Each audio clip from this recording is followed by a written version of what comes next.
With the mission of improving livelihoods through creating better economic opportunities in rural communities, the Belize Rural Development Program (BRDP) embarked on Phase 2 of its initiative in February 2010. It is funded from a grant of 14 million euros from the European Union, a contribution of 1.2 million euros from the government of Belize, and 800,000 euros from local partners. The project, which concludes in February 2016, has had a major impact on small and medium enterprises through its work with agencies such as the Young Women's Christian Association, the Toledo Cacao Growers Association, the Belize Botanical Gardens, and the Belize Tourism Board. The BRDP2 has also achieved improvements in strategic infrastructure and fostered a stronger policy and institutional environment. Rural youth are prominent among the program's target beneficiaries, and they are among the 500 people who have received technical training which some of them say will help them realize their ultimate professional aspirations.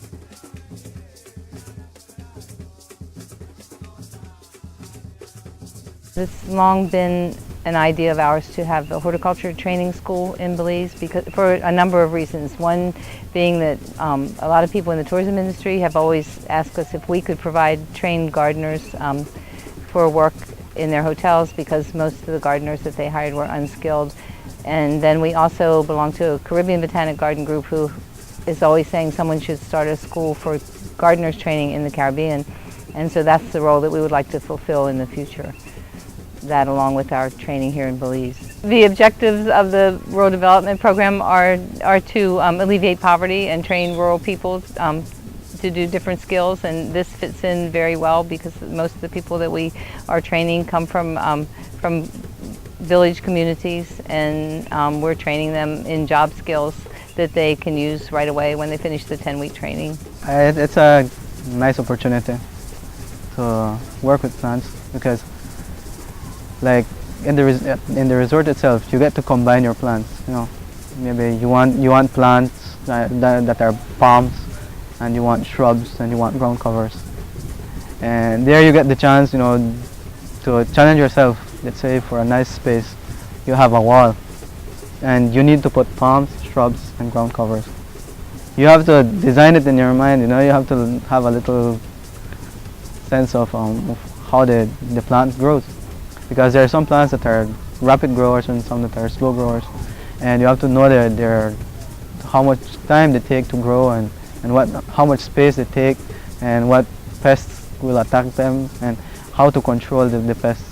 And you also need to know what type of soil they like, if it's acid or a basic soil. You have to know all those things. I've been fortunate enough to see how this has been changing people's lives. A lot of times I was also called to interview some of the students. Some people didn't know what horticulture really was.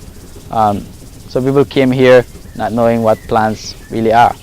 And then the reason why people came to the interviews was because, you know, we promoted that this kind of teaching will produce jobs. And that's what people are looking for, basically jobs. At the ending of the training, some of them would burst into tears saying they came here knowing nothing. Now they go back with all this information. And then we had employers calling us wanted gardeners. So we recommended these gardeners to these employers, and about 80% of them are doing very, very well. I've had messages from the employers, I have messages from the students themselves thanking us for giving them this big opportunity, thanking EU, European Union, thanking Belize Botanic Garden, thanking Duploy's Jungle Lodge for this opportunity that we have given. And for that, for me, I mean, to change a person's life like that is just incredible. Well, at first, when I came to this course, I didn't have much education. I only went to primary school.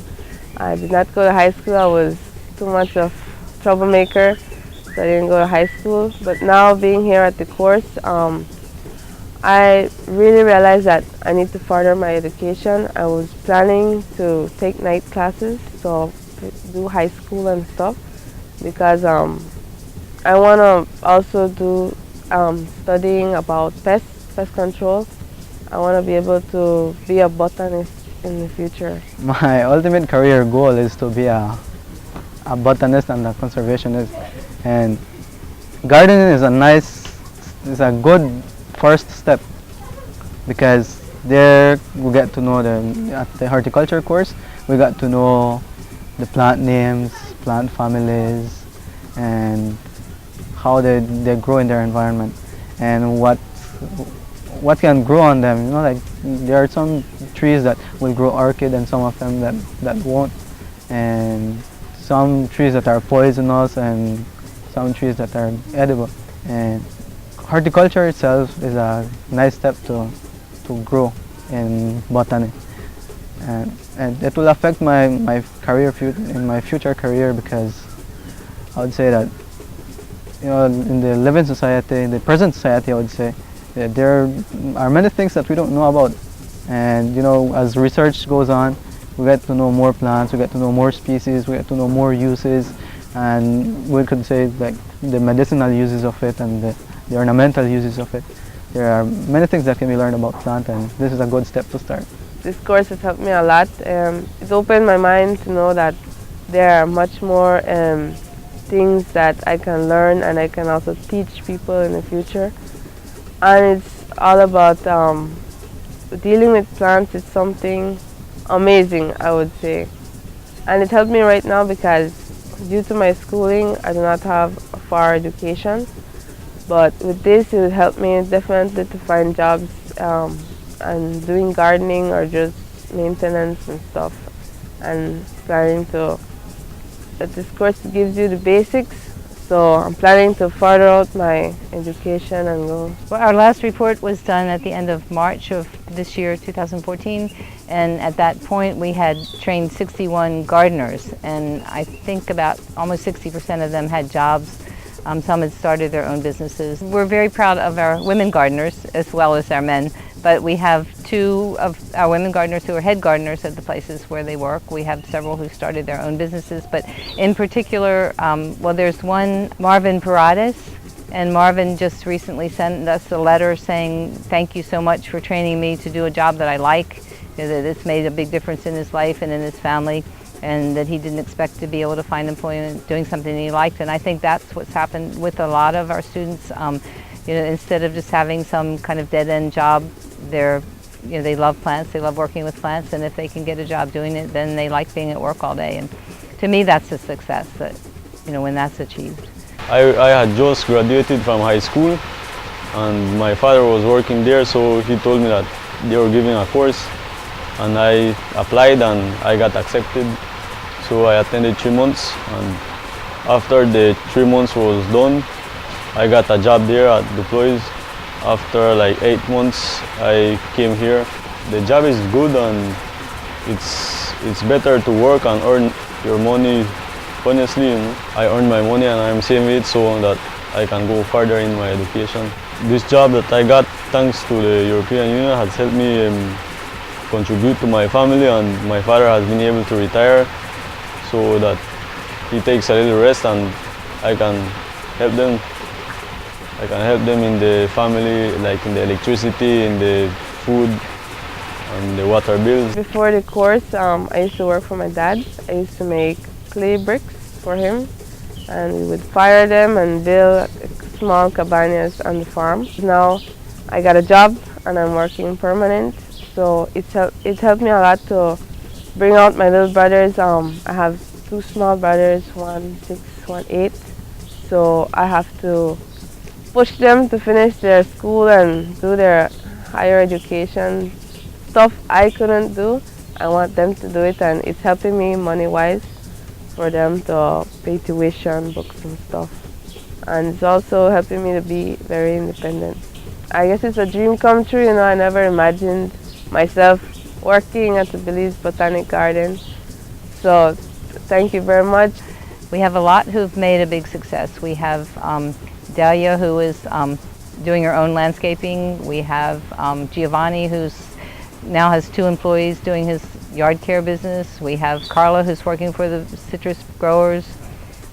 We have people working all over the place. We have people at Hamanasi, at Hickory Cottages, at San Ignacio Hotel, at Caves Branch, at Hot Mama's, and down south We have a couple of people who are, enhancing their farming that they were already doing. And so it's hard to pick out one or two students. We've had a lot of stars in this program. We're very grateful to the European Union and the BRDP program for making it possible, because this has been a long time dream of ours to have this school. Honestly, I am very thankful. I'm grateful to Belize Botanical Gardens, and especially to the European Union for sponsoring this course, since it has helped a lot of us get to know more plants and get to know our native plants here in Belize. And also we get to know to learn a lot about our environment, and it has taught us to be a better person in gardening, because Belize is a growing country, and a lot of people want a garden in their at home, but they don't have, they start growing some plants, but then they get disappointed, and since they don't know the right way to treat a plant. But then this course, horticulture course, is teaching us a lot of things, the main things that will help us be a good gardener, that will help us be a better person, interacting with plants. And it's a good opportunity, it's a nice opportunity that they have provided us. Y estoy muy contenta porque él ha ido a hacer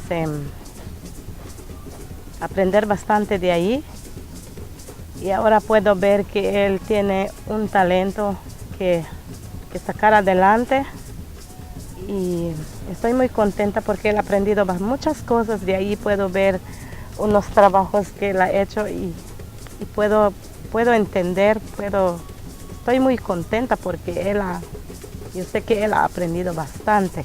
I'm proud of him because he has learned what I didn't learn, because he went to high school, he finished primary school, he went to high school, he went to UB 1.5 years, and I couldn't do that. I didn't do that, so because things were very rough at that time. Well, I'm glad that he did that, and what he learned at the Botanical Garden is getting him higher, because he's working for himself, so I don't have to give him shillings.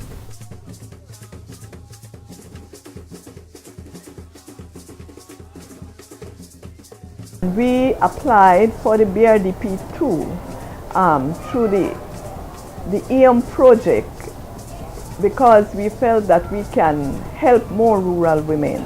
Growing up in the villages, I saw a lot of young girls like to fix up, they like to do their nails, they like to do their hair, but here in PG we don't have a lot of cosmetologists. It's like only 2 that I know of. Whenever special occasions come up, they are full and they can't take you, so I decided that this would be a good thing to venture into. And so I always wanted to do it, but it was only available in Belize City, and it would be hard for me to study there because I have a family. And so when I saw the opportunity that the Y is offering, I decided to jump on it. First, I didn't do anything much except the duties of a regular housewife, the washing, the cooking, the cleaning, and the taking care of children. But it feels nice now to wake up and have something to do, something that I can get up and say, okay, I'm gonna get my chores done, and I can look forward to making my own money for the day. Well, I have to say an immense thank you to them, because they are the first one to have brought this kind of training in Punta Gorda and in the Toledo district. They have made a lot of opportunities for women on a whole, because we have only heard about these trainings, the trainings that are happening in Belize City and in Dangriga and in Cayo, but it has never reached Toledo. And so I cannot thank them enough for what they are doing. My mother had a saloon back then. Its name was Bellway Saloon. The name came about because we were on Belize Highway, the Western Highway, so she gave it that name. I'm from a family that is into business. My mother did business, my father did business, my grandmother did business, and so did I, right? It just came down to me, for me, I would say genetically. So some 40-some years I have under my belt doing business, as far as not opening a official business like this, but doing pastries and cooking and what have you. My niece told me about some project or other that was up here for rural women. I was referred to Miss Regina Campbell at YWCA, and that's how I got started at YWCA, and I think that was in 2012, thereabout. This building under which we sit was funded. I had a grant of $5,000 from them / the EU Union that I built this building with, labor not included. And so that's how this is right where it is at the moment. Two young ladies, the Canto sisters that live in San Antonio, Cayo, they were part of BRDP 1. And through BRDP 1, they received training in cake decorating and sewing. And based on that training and the confidence that they built, they were able to start their own business, which is very successful today. So under BRDP 2, we went back, found that they took the skills, the knowledge that they had learned, and had ran with it, and are very successful in their village. So under BRDP 2, we decided to assist them when it comes to business mentoring and technical support, how to have a successful business, as well as providing them with financial resources in the form of a $22,000 grant. Because of the skills that they learned in the business they started, they were both able to build their own houses. And in their house, they had a designated area to do their cake decorating, their sewing. What we are offered was an actual dedicated space where they can have customers come in. Y estoy muy contenta porque nos han dado esta casa que vamos a comenzar a trabajar, a poner cake, vamos a hacer vestidos de damas y en nuestro futuro estamos pensando poner como telas, zip, cosas de costura y de pastel para vender y un poco del turista. Con estoy muy agradecida, gracias. Pues cuando yo comencé, era pocos con la familia comencé. Después con la familia, después ellos anduvieron diciendo para los aldeanos y después poco a poco ellos me comenzaron a reconocer que yo costuro. Y después, al mismo tiempo, ellos iban allá en otras aldeas, me recomendaban y así es que comenzaron a conocer nuestro trabajo. Con este proyecto he ido adelante porque me ha beneficiado, porque en el comienzo yo no podía mucho con el trabajo, por el tiempo y con el grant, con la máquina, con ese y el training que nos han dado. Pues nosotros hemos ido escalando cada paso con eso. Y con eso me ha beneficiado en mi familia. Y he beneficiado porque he ayudado a mi esposo con esto. The BRDP2 project has also achieved major improvement in access to health services through enhanced neonatal and maternal services, as well as strengthened vector control. One of the beneficiary communities is the village of San Narciso in the Corazon district.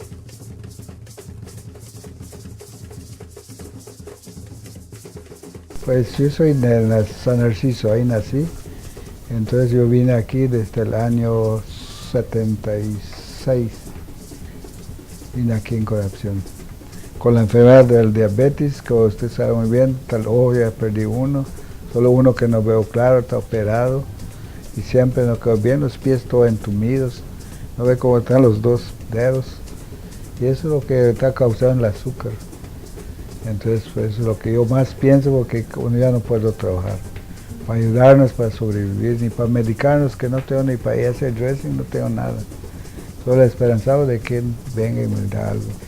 Bueno, yo estoy agradecido y darle las gracias lo que hacen por darles el training para vernos a nosotros enfermos con mi esposa. Y mi esposa ha ido varias veces en su casa de usted, que es el encargado de lo que ve de los enfermos.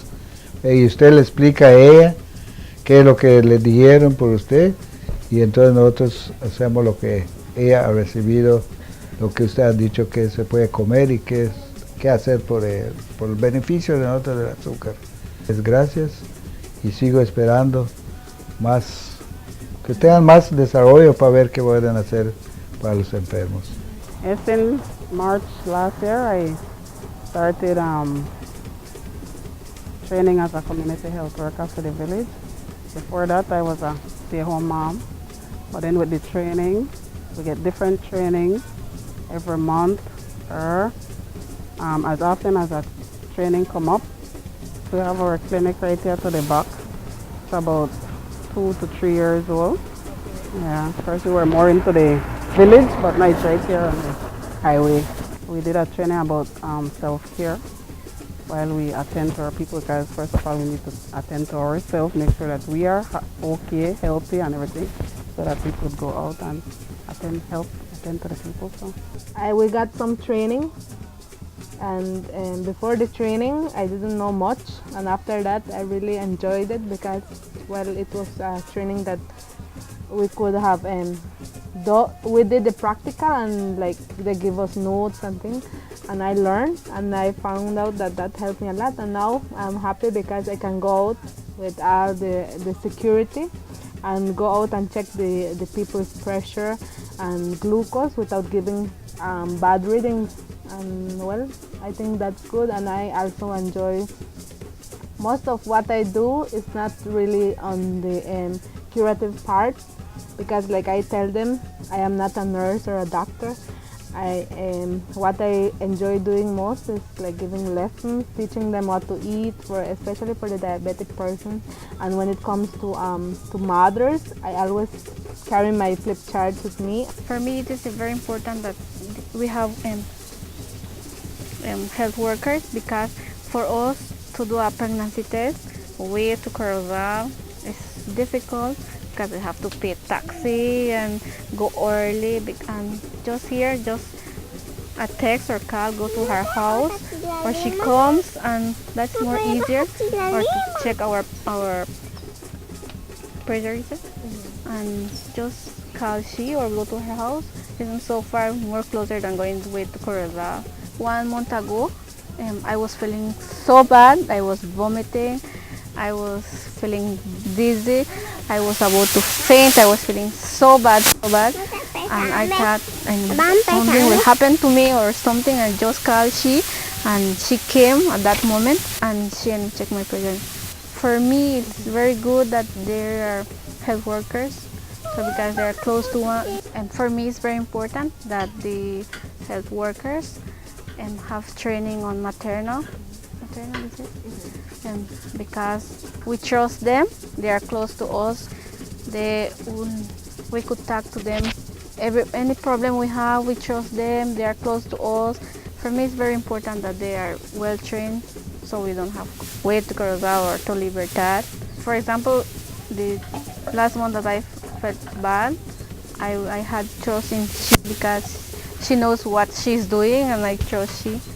We, as pregnant women or persons with diabetes or something else, trust in them.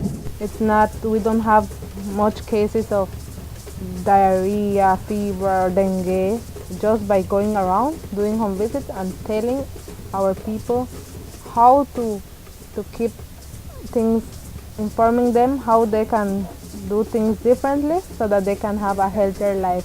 The workshops and the training benefits not only me but my entire community, because I can help anyone that comes here. Maybe I cannot cure them, but for that while, if they have a wound or something, a cut, I can do something to prevent it getting worse. Meanwhile, they arrive at the hospital. And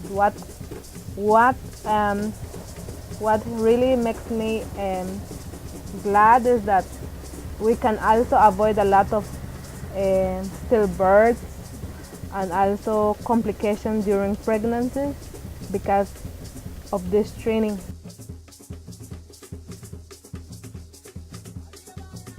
One of the major services that we offer here in the community hospital is the maternity ward.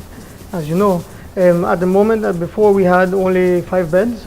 We had to duplicate the amount of beds now. Now we have 10 beds here in maternity ward, not including those of pre-delivery and the 2 beds for delivery, which is one of the new equipment we got from the EU, as you can see, which is going to help us immensely. My support team and my management team, we came together and we wanted to optimize the quality of the hospital And we went step by step, closing gaps, smaller gaps, and then bigger gaps. And then as we've been going along with the assistance of the Minister of Health and the CEO, we've been working together. And of course, I must say with the assistance of the community as well. I know you coming on board, also Pao coming on board, and Mr. American coming on board. All those coming together, working together with Ministry of Health, we have created what is this. As you notice, we try to have an environment where the ambience is very calm, very welcoming, very soothing. Because when the mother comes in, she's worried if everything's going to be okay, if my baby's okay, if everything is taking too long, not taking too long. So we try to at least have an ambience where the mom feels at ease, feels at home away from home. In the past, the numbers of delivery were very reduced. Right now we're ending up with a number of deliveries going to 30 to 40 deliveries per month, where we're doubling the amount of numbers that we're seeing. And of course, not only maternal ward, but also MCH, maternal and child health, where it's pre-delivery, the prenatal care. We've now been seeing the mothers coming on a regular basis, where now our Mennonite population started booking early, the first trimester, the second trimester, which is our main goal. Because the earlier we detect the mother, the earlier we can control the mother and detect any special attention that the mother needs. Also, all the villages where they have the rural health nurses, our quality of control, prenatal control.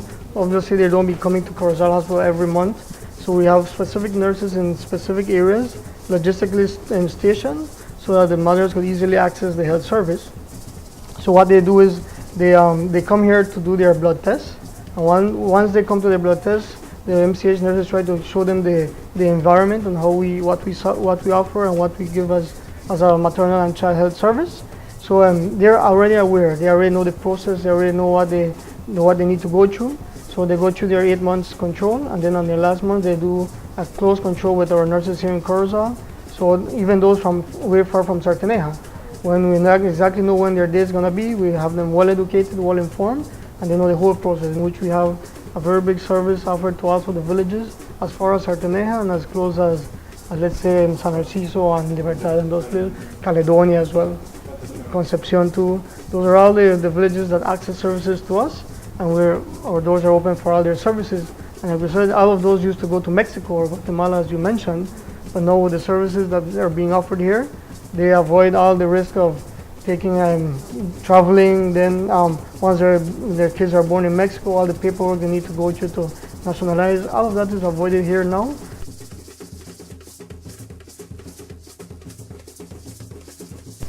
Sí, 2 veces me estaba pegando aquí, pero la vez pasada no fue tanto, rapidito me pasó.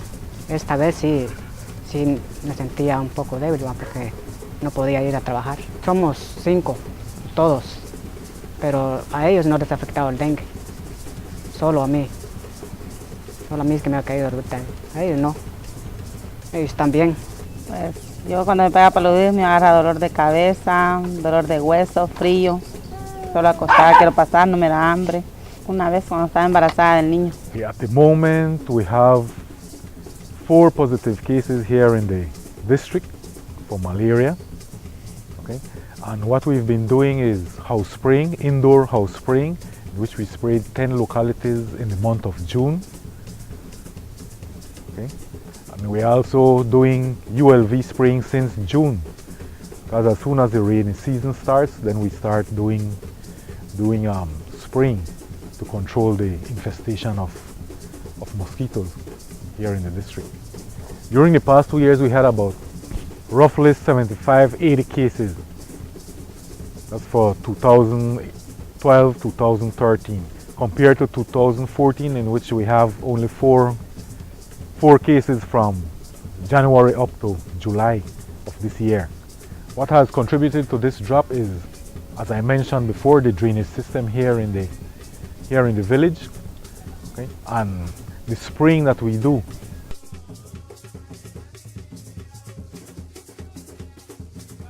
The BRDP2 project has also financed larger scale infrastructural upgrades. More specifically, the access road to one of Belize's most culturally vibrant communities, Hopkins Village in the Sand Creek district, received a major facelift with a paving of 4.5 miles of road.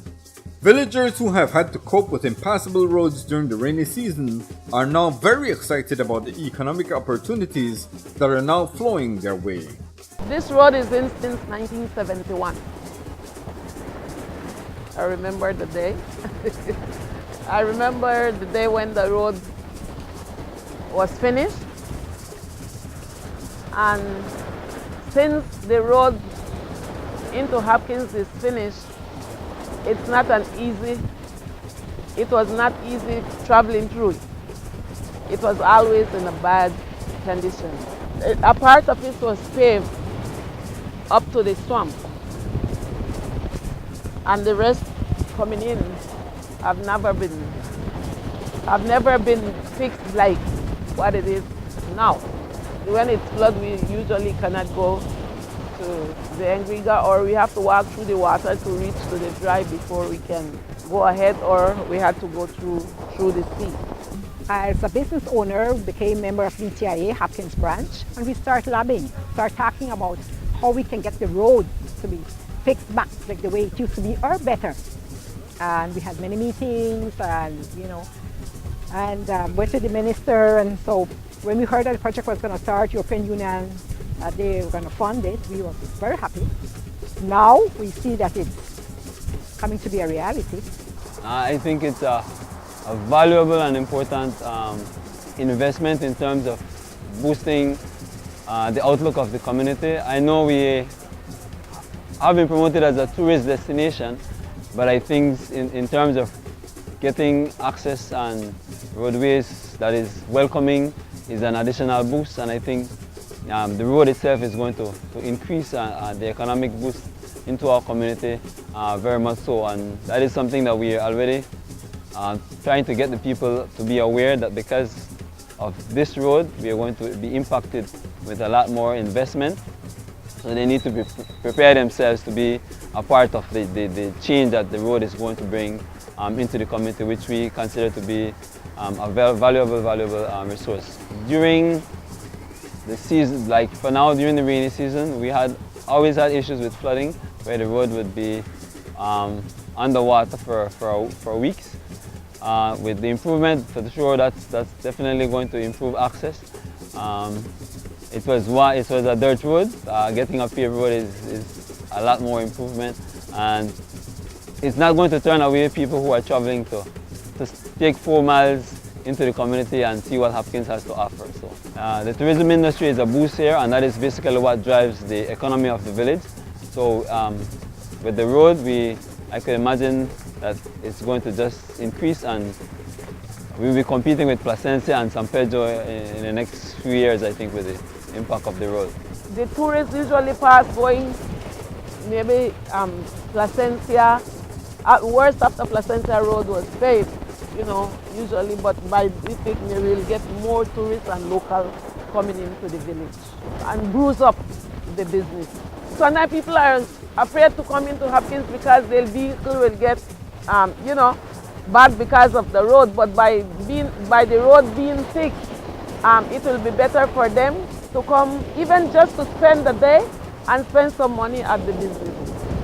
With the new business, the people who are coming are saying, hey, it's going to be better for Hopkins with the road coming in, because then it's going to be easier to bring in their stuff, shorter distance, better, less wear and tear on their vehicle, and more business coming in because of the better of the road. So we're hoping now that we can get this part of portion of the road fixed. After the road was here, we get the other infrastructure. We have water which runs along the road. We have electricity, it runs along the road. Before that, our water here was shallow wells. So now we have people begin to change the ways how they build houses, because our houses here was thatched roof houses with palmetto or wild cane. Those were the type of houses we have here. Since the road is here, people change everything. There's been a total change in how we live our life. Now at this time with tourism, it's much more. We see so many people from here from all walks of life. This road has made Hopkins a part of the whole world in itself, because you can wake up here in Hopkins and sleep in the United States. So we will see more investors coming into the community, because when you have proper infrastructure, more people will come and look to invest. And the people in this community will be able to, more people in this community will buy more vehicles. Okay, on behalf of the residents of Hopkins Village, I would like to thank the European Union for providing us with a road, and also to begin a relationship that we think is going to be an ongoing one to help to improve the lives of the people within our community. Thank you once again. While the local economy of Hopkins has grown increasingly dependent on tourism, so too has many other communities in Belize. The industry supports 1 in 4 jobs, and the BRDP2 project also achieved substantial improvements in working conditions for Belizeans employed in tourism. 9 tourism sites were rehabilitated, 5 tourism markets were constructed, and food and arts and craft suppliers received grant funding to upscale their enterprises. Critical health and safety training was also provided for tour guides and rangers.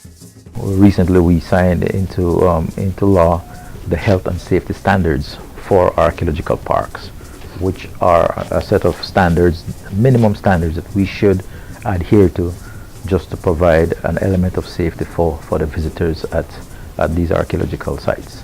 We look at Lamanai, for example, where we are working on the docking facility, and the docking facility will ensure safety for people getting on and off the boats, since Lamanai is accessible by river, by boat, and also have handrails and so on as part of the docking system, just to ensure safety. We're looking at the visitor center at Altunha, which is another important component of this project. It is a building that has been on site for about 10 years, and so we are completing this building. And in designing the interior of the building, the interpretation of the building, it will tell the story of Altunha, but not only directly the story of Altunha, but more from to create the ability for people of diverse ability to access the visitor center. So when you look at the design, it has been redesigned to have handicap ramps. The interior will be designed so that you can have a television monitor.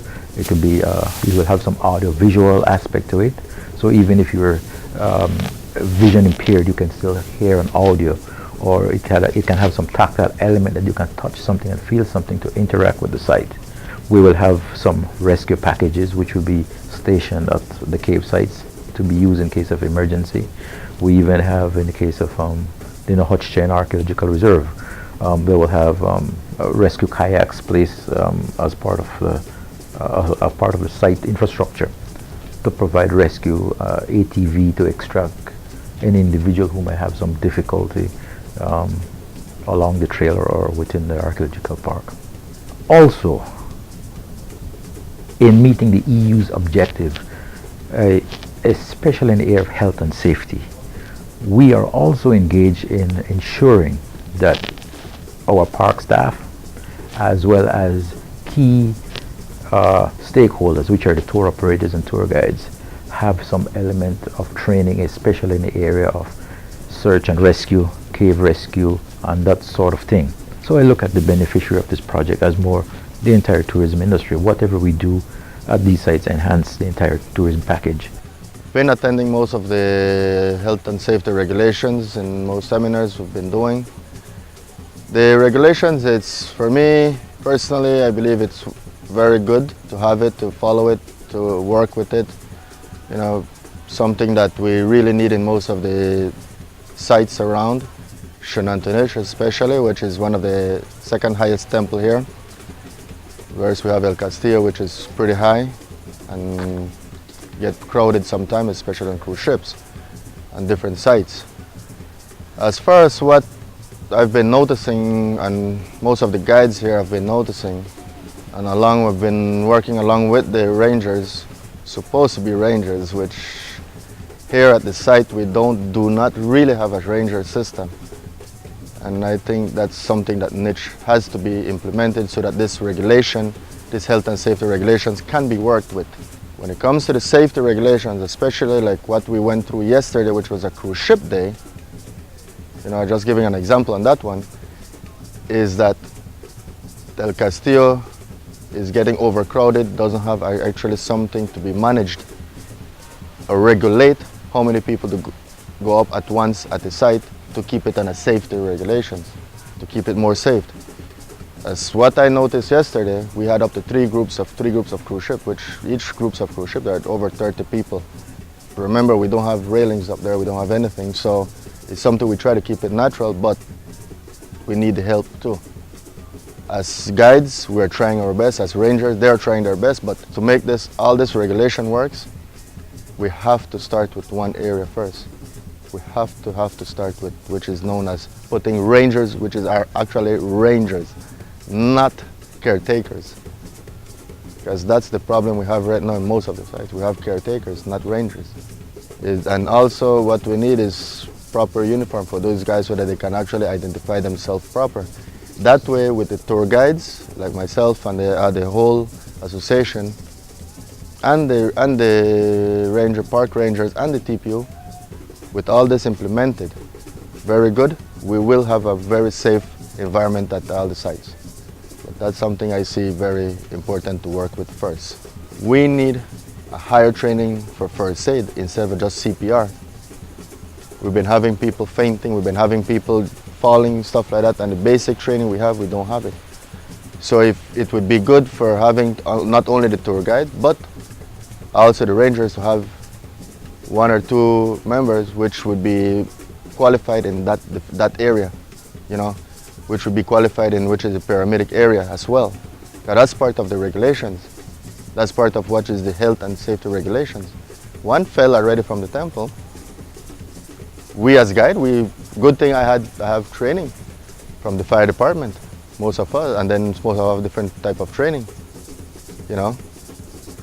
We could have handled it.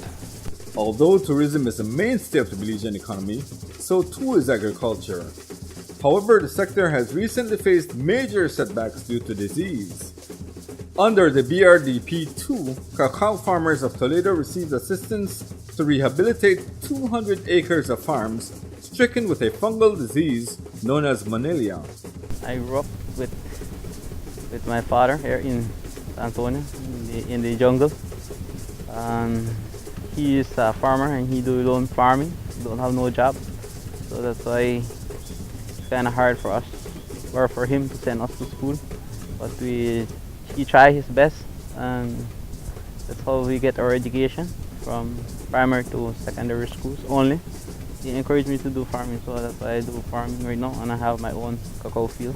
I have 92 farmers here in San Antonio growing cacao, and my father is one of them. So as a farmer, we also do our milpa. We do corn, rice, beans, and we also grow plantain, bananas, and other fruit trees. Like right now, the biodiversified field I have with lone timber trees, wood, mahogany, cedars, coconut, and kind of citrus plants, oranges, tangerines. All of them are right there. And when I am a boy, I used to work along with my father because there is no school in the Alquilo, just only farming.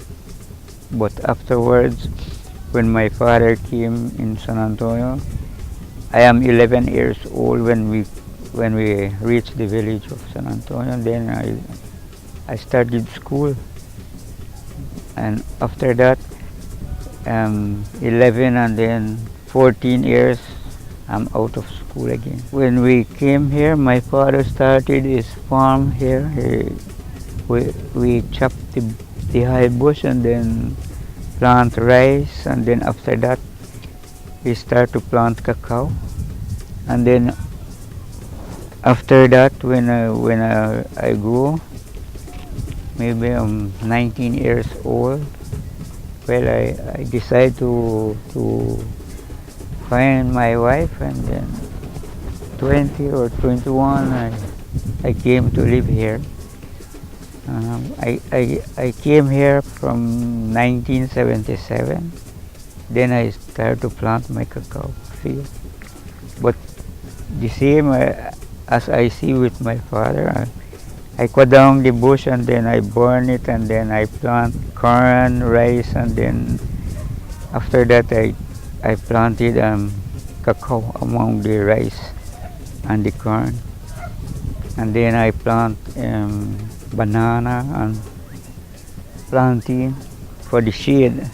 In 2007, we did the pilot project here in San Jose, which was affected by Monilla disease. Monilla came in the country, in Belize, in 2004. Then we said, let's do a pilot project to see whether we can control the disease. And the Toledo Cacao Growers Association did a pilot project there in 2007. With a 35-acre plot, before Monilla, they were exporting or they were selling to TCJ at least 35,000 pounds of cacao. When the disease came and affected the area, they were only selling about 2,000, 3,000 pounds for crop season. Improving the area, they were able to improve production from 2,000 to 3,000 pounds to at least 8,000 pounds per year, crop season. And that is how TCJ decided to lobby for some additional funding, because traditionally our farmers are not used to pruning their cacao. TCJ decided to lobby for some additional funding now to do this rehabilitation and the pruning program for farmers through the European Union. And the European Union did approve the funding based on the proposal submitted by TCJ. And today, 3 years or 4 years later, the European Union, I guess, are doing an evaluation, which I think you all are doing now, to see the impact of the pruning program. TCJs see that we need more cacao. That's why he provided us some seed to give us to more plant, some more acres of cacao. That's why I got 4 more acres like this one, but 2 acres I transferred to my son, 2 acres. So when they see that we got, because when we start planted, because of my brother Justino, we just started by ourselves, by the agriculture project. So we order a seed with agriculture project. When we start to plant, we plant our own cacaos. A lot of we are in San Jose, we did like that too. So when TCJ came in, they find a project to help us, so they give us some more seed to make our field to grow more. This young one give me about, I sell about 200 pounds every month, and the old ones give me about 150 pounds every month. The end of the cacao season is up. June is the last month, and I'm not sure when it's going to start. Somewhere in November or December it's starting again, and it runs up to June. And I'm expecting at least more production this year. Last month then we harvested about 11 buckets of cacao beans. I think that's the height, I'm telling you, that's the height of the production just last month. And just when we gone back again, we only harvested 3 buckets. It's beginning to slow down. So the 11 buckets, you could sell it $1.10 a pound when it's wet. It's your choice. If you want to ferment it, yeah, we learn our fermentation too. And you could ferment it and you sell for $2.75 a pound dry cacao beans, fermented, organic. In my mind, I told my husband that we have to find some land, make we plant some more cacao, so that doing a chocolate we have to have lots of cacao beans. Yeah. If we have then, that's our own means. We can't buy beans for other people. Yeah, that's why I want to know how to start a business like that. we don't try the experience for the making the cacao chocolate, my cacao chocolate. We have doing me and Mr. Agustino wife try to make it and we sell it for the white people. Well, this is my poster and this is how we have been training, and just not to forget, so I make it from the this paper right here. So this is how we have been training how to make the chocolate.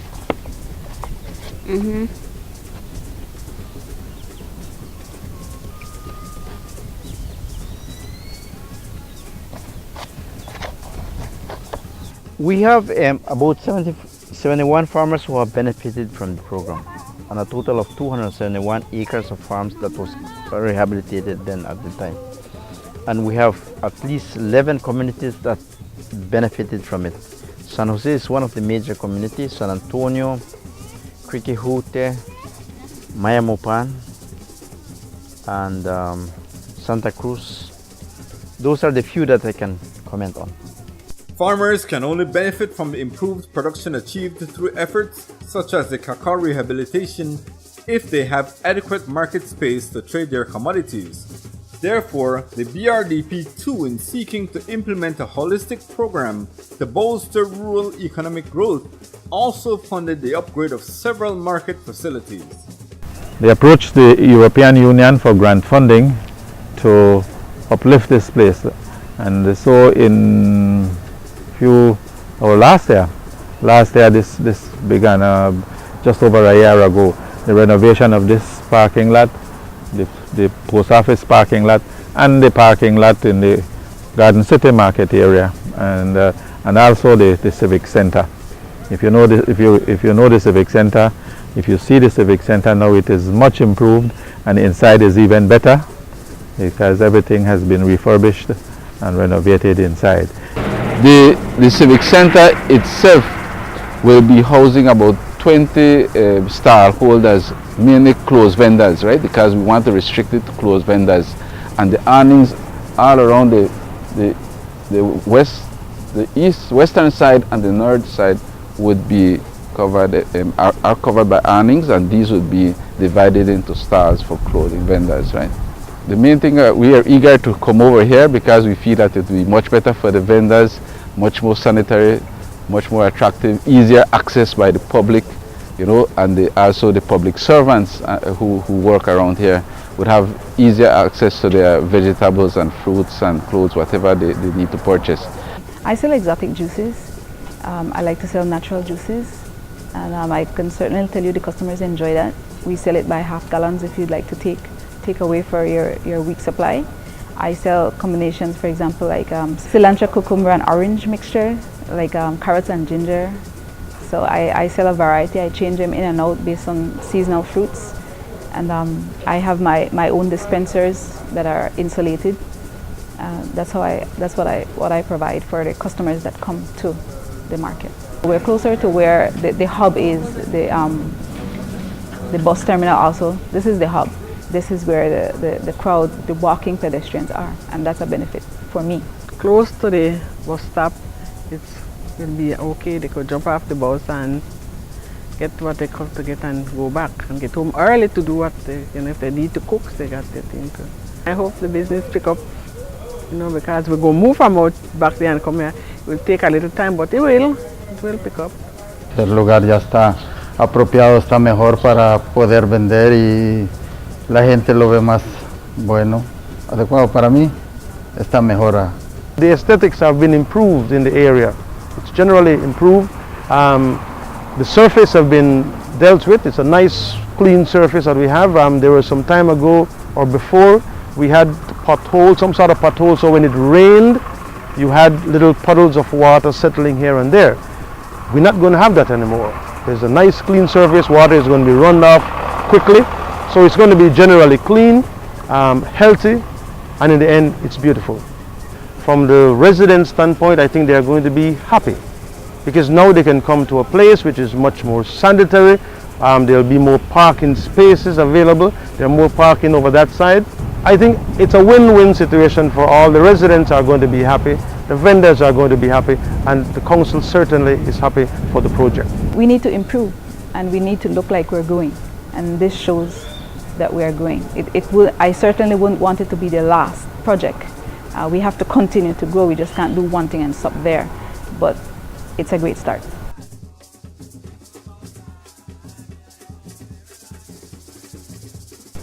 Well, this will be the first time we will have on a market here in Benque, because the one that usually people go and buy is there at San Ignacio at Cayo. Usually everybody goes and buy over there. So we will have more advantage for us that everything that we take out over here, our same people will buy it, and then we'll have people from other places that will come and buy over here. One of the main objectives as a council was in a way to boost up the economic development of the town. And going through that same path, we knew that one of the things that would really help us in that economic development would be our own local market. So we started working on plans. That was when I was just a councillor yet. That was when the previous mayor, Mr. Nick Ruiz, was there. In fact, we were able to get that extra funding to actually complete the full market and additional projects that was added to the site that we were able to get from that same European Union funding. Actually, the project is almost over more than $500,000. It's close to $650,000, so it's a very big project, and I know that as you see the video, well, you will see that it's a nice building that we are constructing, and I hope that the Benqueños will take pride on it and they will make the best use of it, which is what we want. I love to play sports, right? And right now I'm managing my dad's business, and apart from that, I'm running my place. We have a rental of cultural clothes that we have, like Garifuna, Chinese, and so on. We rent for preschool, schools, high school, and for six farmers. Sometimes from Belmopan, we get students that they come and rent it way over here. Or sell used clothes, used shoes, tennis, perfumes. I got perfumes too. So I wish to continue the business at this market. We have a lot of people doing a lot of farming. And most of their products, because we don't have a place here in Benque where they can bring their products and sell it, most of them would actually take them probably to San Ignacio market and areas around. So in order to assist those people and have them come to sell their products into our own town, to our own people, and we would have the people, the Benqueños, instead of going way to San Ignacio, actually to come and buy their products here. And those who do their produce, bring them over to this site and have them sell it here to our own people. So in a way, we would have that benefit, which I'm very sure pretty soon the market will be providing with that economical boost that we are looking forward to in Benque Viejo. We usually make earrings and bracelets from seeds from trees, and then we have the cultural clothes that we rent. So I think it will be something that I will have a lot of advantage, because in the market, you know, people know about it, and then usually we have a special days that people come and buy at the market or every day, and have an advantage to sell more, I guess, and to attract tourism and people from outside, nature, people that come and buy. The community of Benque Viejo, I know I've been around and been talking with quite a few of them, and they are very thankful. They are looking forward for this project, and on behalf of my community, I really want to thank the European Union for funding this project. I want to thank them, because we will have a lot of benefits, especially the people from here, from Benque, people from Socots, because majority of us, we usually used to go every Fridays, Saturdays. We used to go to the market at San Ignacio. Now we don't have to go way far over there. We can just come to our market, and then we will be having the same stuff.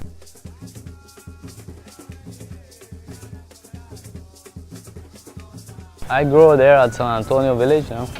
My dad grew me there since I was, I think, 5 years. 5 years going to farm, and then from there he started to bring me here to the market and sell. Until now I face the challenge that that most small children go to the farms and they don't develop a good education, and my son, I think he'll have a better education because I have a benefit here. I like this business, so all my daughters work with me, my husband and all my children. Right now I'm doing a good profit because I deliver to the restaurants, the resorts, some, not all, but more or less most of the resort and the hotels. I deliver my vegetables. I deliver them. They call me, they give me order, I prepare it and I carry it for them. Then by the end of month they pay me.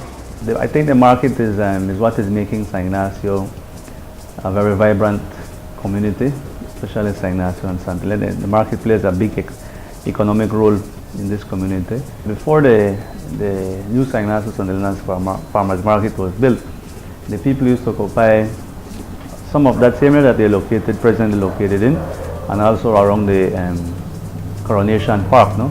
But before that, it was just on the bare ground. No? So people will come, put their tent, and just be on the bare ground. We decided to seek funding from different organizations in order for us to construct a new market, because what we had people who would be there on a daily basis selling, what we call the permanent vendors, and then we also had the people that would come on the weekends, the temporary vendors, no? That they would just come on Fridays and Saturdays to sell. But basically, most of them were just selling on the bare floor, on the bare ground. I really appreciate it a lot, and I give them thanks where they donate money to build this market, because first we don't have the cement. It's low and muddy when it rains, but now it is very good because we have the floor. Before they built this market, maybe like 1,000 to 1,500 people come and buy the market. But right now, this market, like 3,000 to 4,000 people come and buy. And definitely, over the years, we have seen the market has grown tremendously. Not only the people that sell at the market, but also the people who come to visit the market on a daily and on a weekly basis, no? Especially on the weekends. No?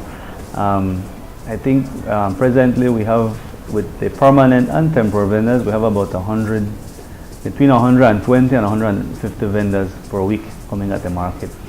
Before the new market was built, that was about 100 people. So it has increased somewhat over the years since that new market has been built. No? I think we are already encountering some problems with congestion on the weekends, and we might have not have enough. I think we already don't have enough space for the people that want to sell at the market. So the council is looking at how we could accommodate these other people that want to sell at the market. We're looking at different options, and I hope that very soon we'll be able to accommodate more people to come and sell at the market, especially on the weekends. So.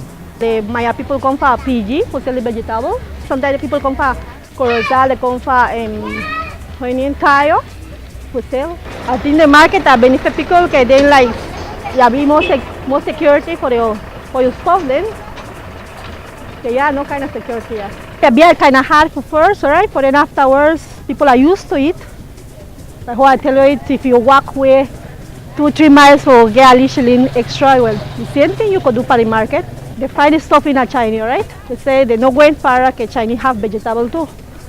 But then like how I tell you, if you put an onion at $2 and in the market, and in Chinese at $2.25, I would prefer to go find the cheaper one, right? Then you go see it. You go to Placenta, you go anywhere, you have to stop there. Or whatever you want, you have to stop in a terminal, and the terminal and the market they close. You don't have to spend the money for bring down the stuff in the village. You don't have to pay for leave the stuff. Pues posiblemente pienso que al principio va a haber un poquito va a ser un poco quizás despacio, porque pues el lugar donde está ubicado el mercado no es directamente un lugar céntrico, es un lugar que no está en un lugar, no tiene una ubicación buena ahorita, porque lo céntrico está aquí. Entonces pienso que va a ser un poco despacio, pero posiblemente la gente pueda llegar con el tiempo. Here I sell live it here, but Fiji, no business there. Me, I sell PG too, but no business there. That's why he come here sell. I pay the passage expense, but you have to come because I got my child. Everyone he want money for their school. I got 7 child. That's why he come here. Expense, but you have to come here. When it rain, no sell. No sell. Like this, yes. The sun was hot too. The decision was made by the government of Belize in union with the, together with the European Union and Public Works, and they found it necessary for us to have a market instead of having all our vegetables and things being sold on the ground around the park. For us here, I think we will have to become accustomed to it because everybody here is already used to going around the park and picking up their stuff. I think the community appreciate the market, will make use of it, and we have great hopes for independence to grow and grow and grow.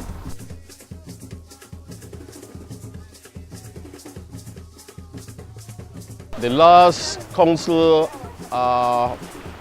with the assistance from central government, had negotiated the retrofitting and the refurbishing of both projects in Punta Gorda. That is the present market and the past civic center.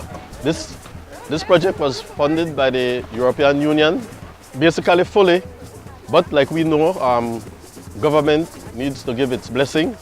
This project, I think, commenced in about 2010, 2011, just about then. This is a very crucial, critical project to this community. In terms of cost effectiveness, we cannot replace human health. And so I believe that this is a well overdue project for this particular community. I work closely along with the town council, watching the mayor and the deputy mayor, and they were the ones who were involved with this thing, and we are trying to get a new market for the past years. Maybe about 10 years, I think. They're trying. I just hear until finally when they told us that they have some European Union coming in, and they said they would lobby for that, so we would see how far we would get. And that's when they called us in, which as the chairperson for the Vendors Association. Usually I look at them very closely, I work with them very closely, and they understand what we want in here. We really need a new market.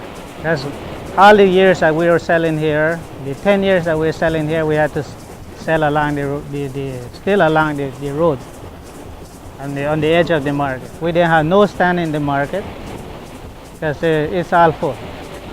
So we couldn't have access to the market there. So we had to still sell along the street. And we got to bring in the tarp, a tent like this. And if we have a market where we can go under, that we don't need to bring our tent, we have our stall, so we can just go in there and use it. Well, if we have a stall, then we can bring more stuff, and we don't have to take it back and have a storage at our home. We can keep some of the things here at the market, so we don't have to be hauling it back and forth. And by the time we bring it out and take it back, it's going to be maybe spoiled or bruised, so we cannot sell it the next time. Right now we're selling like 2 days a week.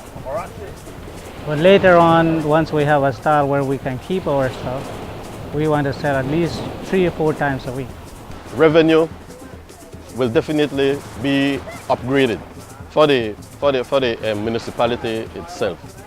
And as a matter of fact, it will be more or less state-of-the-art venue. So obviously there is the possibility of an increase in revenue by something in the neighborhood of 10 to 15%. This project is in the neighborhood of $800,000 to $900,000. It's not easily come across. So on behalf of the citizens, I would like to thank the European Union for assisting us with this particular project. Because one, it will improve the aesthetic of this particular area, and not only that, the livelihood of our people will definitely change by what is transpiring at this market. It will generate more revenue for the community and for Belize. I graduated from Toledo Community College, and then I graduated from San Pedro Junior College, that's UB, and then I decided that I didn't want to work as I started working at Captain Morgan's Retreat in San Pedro. I worked there for 4 or 5 years. I stopped, and then I decided that I said, no, that's not for me. I want to be self-employed because I did not want to have no boss. And I know that I had the potential of doing it. And I decided that this would be better for me, and that's what I did. The facility is designed to facilitate some additional personnel inside the market. So that will give us into the neighborhood probably additional 15 additional vendors, which will give you in the neighborhood something like 50 to 55 person. Because as I have mentioned, we have like 30 to 33 presently. So with an additional something like 15, that should carry you to the neighborhood about 50. At the market facilities, consumers need to be assured that the products sold to them meet acceptable standards of quality. It is a win-win situation since vendors who are able to achieve international benchmarks are also able to make inroads into regional and international markets. The Belize Bureau of Standards is the key link in this chain, which connects the producer with the consumer. They too are included in BRDP 2. Well, the Bureau has originally submitted a concept note to the BRDP 2, and the concept note hinged on the importance of improving the quality of life of Belizeans, and to ensure that we assist in helping out small businesses, like I said, micro and small businesses in developing goods and services, so that they could improve their lifestyles, so that a product produced across the country is marketable, and not only marketable in Belize, but marketable in the region or in CARICOM and in any international market. Well, the current project under the Belize Rural Development Project 2 is to develop and establish a national metrology laboratory for the country. Metrology is one of the pillars of quality infrastructure, and quality infrastructure includes standardization, metrology, testing and quality. This is important not only for the farm, but it's important for consumers in general, because we also have the responsibility to ensure that goods and services that are produced in the country are safe and healthy to consumers, and that they are also safe and healthy for the environment. Basically, what we are doing for the general public is to ensure that whenever a scale, for example, is used at a store, that the Bureau has the right equipment to give that scale international traceability. There are certain rules that requires a scale to work within a certain tolerance, a permissible error or something to that effect. That the consumer needs to know that, for example, if you buy a pound of sugar, that the weighing device that is being used at the store is accurate and within tolerance. In other words, the consumer doesn't get less for his dollar, and the retailer or the wholesaler doesn't lose in the sense that he's not giving away more than he should. If you look at bleach, there is an established standard for bleach at the national level, and the Bureau sets the rules, the guidelines, the specifications for bleach to be produced in the country to meet certain specifications. The lab itself has the ability will have the ability to measure, to test their equipment their volumetric flasks, their pipettes, thermometers. We will have that ability to calibrate their equipment so that whenever they are producing, that the measurements that they take are accurate. Well, the project will fund two things, the equipment and the building. The equipment is to the tune of 1.1 million Belize dollars, and the physical infrastructure for the installation of the labs is 2.5 million Belize dollars. So total roughly about 3.6 million Belize dollars. Well, we expect that construction should start no later than January of next year, 2015, and it should take roughly between 15 to 18 months to complete. It was last year, 7th of March 2013, at this same yard that we launched two projects being implemented by the Belize National Tilapia Small Growers Cooperative Society Limited and the Community Baboon Sanctuary Women's Conservative Group for a total of US $524,600, with the regional fund for the implementation of EcoDirt providing US $332,600. Today, we are launching three projects, namely building resiliency through fruit production and human resource development in three communities in the Belize district, to be implemented by the National Creole Council. Small ruminant production by rural women in 4 communities in Belize River Valley, to be implemented by LINK, Ladies Involved in Nature and Knowledge Women's Group, and the expansion of local fowl and egg production in Belize district for increased income generation by the Belize Local Fowl Association. The total value of these projects being US $187,223, with the regional fund for the implementation of EcoDirt contributing US $134,898. The BRDP2 also provided support for visionary industry expansion to meet the growing demand for more diverse meat products. This has opened up prospects for a new export commodity from Belize. This dimension of the project takes into account the need for built-in resilience to adverse conditions associated with climate change. Indeed, we are thankful for this donation, and we expect that the participants will not just use this as something that we could get now and we could get again and again. We would like to receive a good start and continue on from there. Eggs for sale, chickens for sale. It looks good. It's a good project.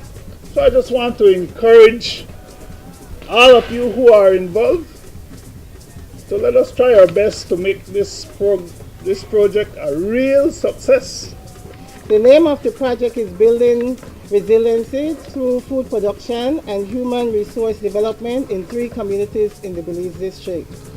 The 3 communities are Hattieville, Flowers Bank, and Willows Bank. Under the food security, what is involved is the establishment of 50 vegetable gardens in these 3 communities that I mentioned, and as well the establishment of 4 vegetable gardens in 4 primary schools in the area, right? And we believe that through the establishment of vegetable gardens in primary schools, we will be able to reach children and young people, and that we'll be able to encourage them to become involved in agricultural production at an early age, while at the same time be able to contribute to things like the school feeding program. We have in Belize the 2/3 of the pie. The 2/3 of the pie, I've been repeating what my Minister for Rural Development says. I admire him very much. They said our poverty is like 32% in the Belize district. But he said we have the land and the people, and that's 2/3. All we need is the other 1/3, a little finance. And we're so thankful for that finance today. And so with the launching of this, we really appreciate the grant funds that are being offered, that we are actually getting today. The funding is in the range of $48,000 US, and the beneficiaries, as I mentioned, will be 50 families from 3 communities receiving backyard gardens. The beneficiaries will be 4 primary schools, which will involve about 400 children, and then again, indirectly, the families of these children will also be beneficiaries of this project.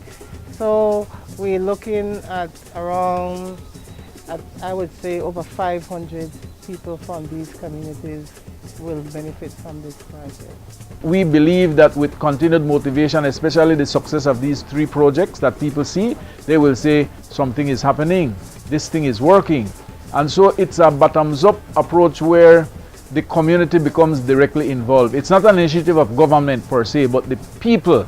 Once the people do this and we come together and we see the need for it, which has been done, the ADG, the Area Development Group, has been formed, and now we are just going to begin to implement measures that will suffice the needs of the community, because we are getting the villagers to say what they want done. It's a bottoms-up approach. Through the Ministry of Agriculture, a project funded by European Union, to actually enhance the resilience of the rural area with adverse weather conditions.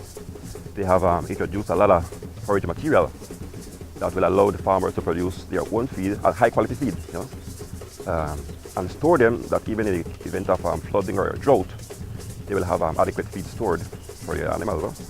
The fact that there is little sheep and goat in the country, I saw the potential for marketing as a huge potential in marketing, because there's limited sheep and goat in this country. I know about, I'm also aware of the Mexican demand for these products as well. No? Again, for ladies, they are small animals, no? So it's easier for ladies to handle. Even their kids can get involved because they're small animals. No? And so my kids, they most of the carrying up for the sheep and the goat. No? Their milk and everything. So I see that's something that could benefit the youths and also the women. No? Right now I am unemployed, but my husband, he's working, so I'm the one who's taking care of the sheep. And I think it still will be beneficial because it can help in some kind of way with whatever bills we can pay, or even my children, them going to school. I have 2 kids. I have a 7-year-old and a 4-year-old. My oldest child is my daughter, and she's planning to go and pursue her studies in agriculture. No? And so I can see already this project give them an understanding that agriculture could be quite lucrative, and it can be done in an efficient manner. No? Okay. We have 20 ladies from the group. We have some from Scotland Half Moon, we have from Isabella Bank, Bermudan Landing, and Double Head Cabbage. The project is sponsoring us with 1 acre of land. We are getting 4 sheep and 2 goats for some of the ladies who don't trust to take care of the goat. Then they will be able to get 5 sheep and 1 ram. We also getting the fencing, 1 acre of fencing, the shelter for the sheep, a water tank for the water supply. I see this project benefiting all the people who produce sheep and goat in here, because the housing is it's of a superior design. No? It allows for sanitary housing and living condition for the sheep and the goats. Also efficiency in cleaning and water use. No? You have to use about water to clean the house, because it's a flat floor, so all the manure and urine go right through the floor. And you can also collect the manure easily from below the flooring. We also getting a processing shed, whereby we will, because 15 ladies will be getting sheep and 15 will getting the sheep house, but the other 5 will be working in the processing shed. So the 5 that will be working in the processing shed will rotate, so every time they go, they can make their own money from that as well. From the goat, they will be making the milk and the cheese, and also dressing the sheep and the goat. Right now I have 12 sheep, and with the help, they will assist me with 6 more, 5 female and 1 male, and a goat. Well, I would like up to 75 head of sheep, and by reaching that goal, if you had good breeding sheep, that shouldn't take you long. At least you can get almost 3 sets of sheep per year. And most of the sheep that I raise mostly have twins or 3 babies. I hardly have sheep that had 1 kid. Sometimes they have 4, but very rare when they have 4. Even the women of the women's group, they have also been included in the training. So all of here people are quite aware now of alternative feeds. No? There's the moringa, lucina, nasadero, mulberry, which are like trees, they're shrubs, and they could take droughts and they could take flooding, and they're high in protein. And then with the different variety of sugar cane, that is more palatable. It's not a hard cane, it's soft, and it's high in protein. Could also be used as an energy source and a protein for the animals. No? So from my experience, with the high demand for both the sheep and the goat products, I saw the need to expand this industry. It's a new industry. In the whole of Belize, no? There's not much goat or sheep production going on in the country. Right now with what we are doing, we have supported 5 different projects. We have one in tilapia production, which was successful. We have one in ecotourism development that was already, those 2 are already implemented. Right now we are about to implement 3 other sub-projects. One is with the local fowl production, because the rural people say that they have a very lucrative market with the Asian community, so they are producing local. And the EcoDirt is supporting this movement through the assistance of the Taiwanese government. The other project that we are working with in the area is the small ruminants production. Small ruminants are goats and sheep. And we have a group here that is targeting 3 different communities: Scotland Half Moon, Isabella Bank, and Bermudan Landing. They will work in those 3 villages. And we want this project to extend to the entire district and possibly in the future to extend to the entire country. We're supposed to get housing for the goats, sheep, and water tanks, and fencing area for plant grass and feed for the animals. And with the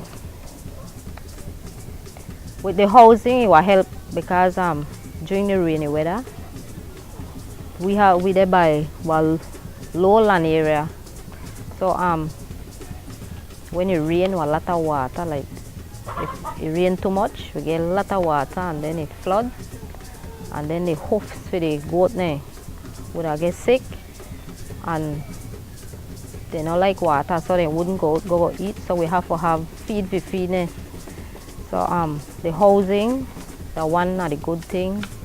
The fencing area where we have fence for plant feed, that coming good too, because they can't go eat when it rain. So we have to have food for when it rain to give them. And the water also a problem. Like when it dry, it too dry, then we don't have water. And when it rain, we have too much water. So the vat come in handy and the housing come in handy. Right now I sell my milk, but I don't really put it up on market to make everybody know, because I know I have enough. But a lot of interest out there. So once I have more goats and I could make it known, I will have more buyers. And the sheep and the goat, we have for meat, we don't have enough to sell. For the goats now, we don't sell out what we had to sell already, and people continue come and we don't have enough. I guess if all the ladies then get be about between 50 to 100 goats to keep up with the market. So we welcome whatever assistance they give. We're grateful for it. We'll help with the longer run. With that project, I know it will help us, because we could do more. So we could go out of the village to sell, not only here in the community, because I would sell just a few in the community, not much, but we are looking forward to put it on a bigger scale. Everything is so expensive. I have my son still going to high school. I have to find money for him. We could have a little more food. I could buy maybe something more I need in my home. So I know it will help me to live a better life then, I would say that. So I would like to see more of these projects in our community, because Cookie Tree is a very big community. It's one of the largest community in the River Valley area, and this is the only project that is here for us. So we'd like to see more of these projects here in this village. Yes, I did went in to make like 7 new products, and they were successful on the market. That would be, we went into making napkin holders, paper towel holders, bangles, earrings, and it was from local stuff that we have right here. We didn't have to go and import anything. Like the wood, we make the bracelet and bangles. The coconut shell, we make the complete jewelry, maybe the set for your ankle bracelets and necklace and stuff like that. They are finding market for us. We understand that it would be local and international market. So that is a plus, because the piece that we're making, they are buying a few of it from us, and they would do a launching and then they would promote it. So we know that, yes, that's some sort of financial improvement. We are trying to find a market that could sustain wood carving, because this is the home of wood carving. And not only me benefit from it, or me and my family benefit from it. The young guys, like I explained, that is around me right now, they benefit from it. Single parent benefit from it. Daniela, one of the teachers, she's from Bolivia, and she knew what the people they want out there. I don't know where you want in your house. I don't know how your house designed. So she know how for their house design. So she just go and like enhance, okay, this is an infinity. But what this infinity will do to you is just a remembrance of something that never ends. But then she showed me that if we open it and we turn it into a candle holder, you could use it.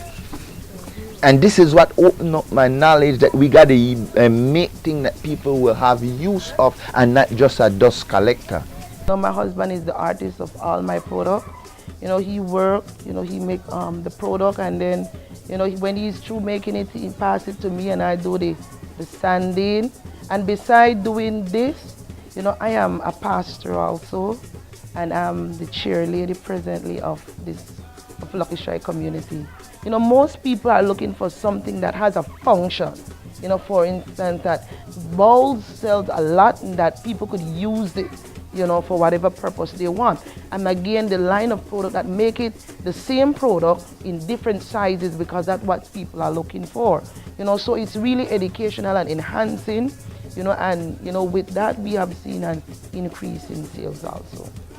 When this launch out there, suppose you like one, or you know another friend that really want one.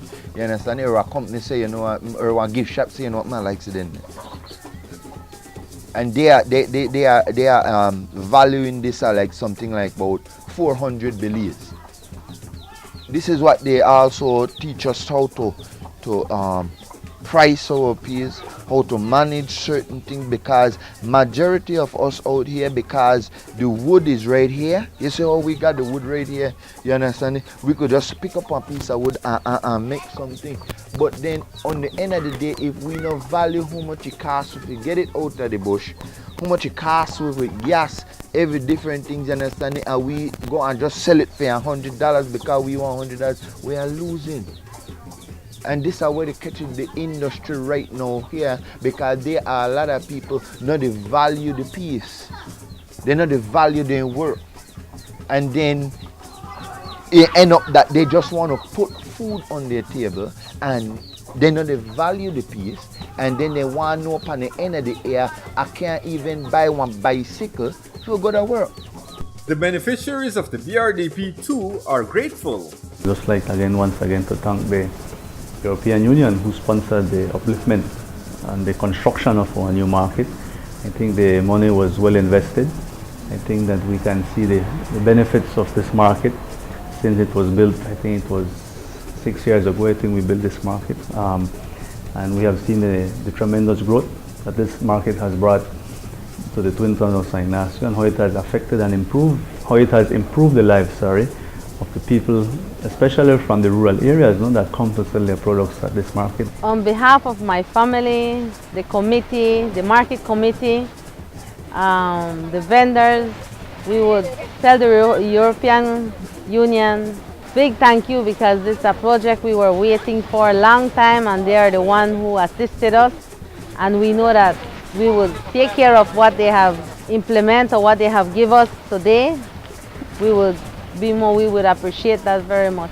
We extend our gratitude to the project for supporting us in developing for one quality infrastructure in the country, because it's very important for trade as a small developing country. And we also extend our gratitude to the government of Belize for providing the resources, both human and physical, over the last 6 years. This has been 6 years of work to get to this point, although the Bureau has been a government department since 1997. But we are at a critical juncture in our development, and we are very pleased that the government and the BRDP too recognize the importance of the department and see it as beneficial to the national development of the country.